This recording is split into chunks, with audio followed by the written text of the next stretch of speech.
breaking news out of Havana, the death of Fidel Castro. The college activist who became a rebel, who became president, the de facto dictator of Cuba, dead tonight at the age of 90. The announcement made this evening by Cuba's president and Castro's younger brother, Raul. No word yet on the cause of death. Barely a whisper on the streets of Cuba since the announcement was made on state television. But a very different scene here in the U.S. Take a look at Miami's little Havana at this hour. Cars lining the street, young and old waving the Cuban flag, honking car horns, chants of freedom.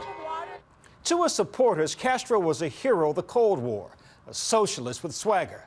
But to his enemies, and there were many in the West, he was a cold-blooded killer who ruled by force, who crushed the dreams of Cuba's people for generations. More now from ABC's Jim Avila.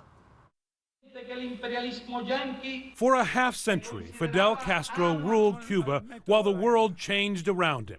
50 years of isolation finally ended only after he left power, and only with his tacit blessing.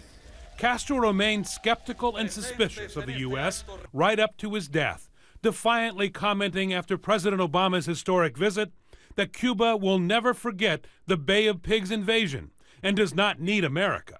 His defense of his communist revolution never faltering. I am a communist, a Marxist, socialist communist. I am not afraid to say I am a communist. Fidel Castro was born in 1926 out of wedlock to a wealthy Cuban landowner and his maid. He went to Catholic schools and then studied law.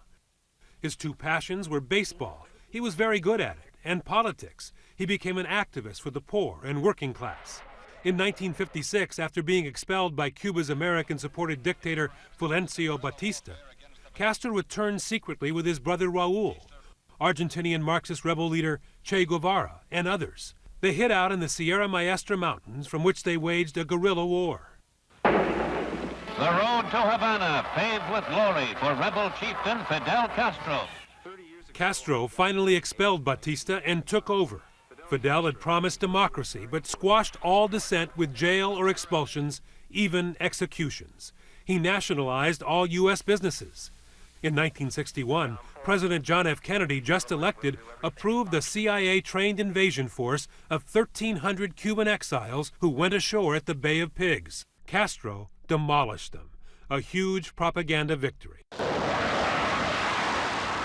In 1962, American spy planes discovered Castro had let the Soviets put nuclear missiles in Cuba. It shall be the policy of this nation to regard any nuclear missile launched from Cuba against any nation in the Western Hemisphere as an attack by the Soviet Union on the United States. Yes, we were very close to the nuclear war, extremely close. Ultimately, the Soviets removed the missiles. Fidel continued to promote leftist movements in Latin America, where he remained popular until his death. Even Castro's critics praised his advances in healthcare and in education. But the inefficiency of Cuba's Soviet-style economy produced dissent.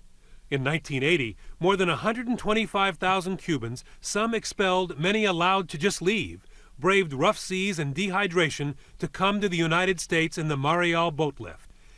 In the early 1990s, the fall of the USSR cost Cuba billions of dollars in Soviet aid and trade, leading to widespread shortages and rationing. With the demise of the Soviet Union, we have suffered the equivalent to a treason. We have felt betrayed. Castro fought back by courting tourism and business. In 2006, just before intestinal surgery, he gave up power temporarily to his younger brother Raul. He never took the reins again, made it official in 2008, but he was not totally gone. Started writing newspaper columns, receiving visitors, including Hugo Chavez of Venezuela. Then suddenly, in the summer of 2010, he began displaying his indomitable drive again in public, giving TV interviews, laying flowers at the tomb of the fallen, exhorting the communist youth, and addressing the Cuban parliament. Now the world will see how a new era of Cuban-American diplomacy changes his island home, with Fidel Castro gone, and the Americans gradually returning. It may be no longer Fidel Castro's Cuba. Our thanks to Jim Avila for that report.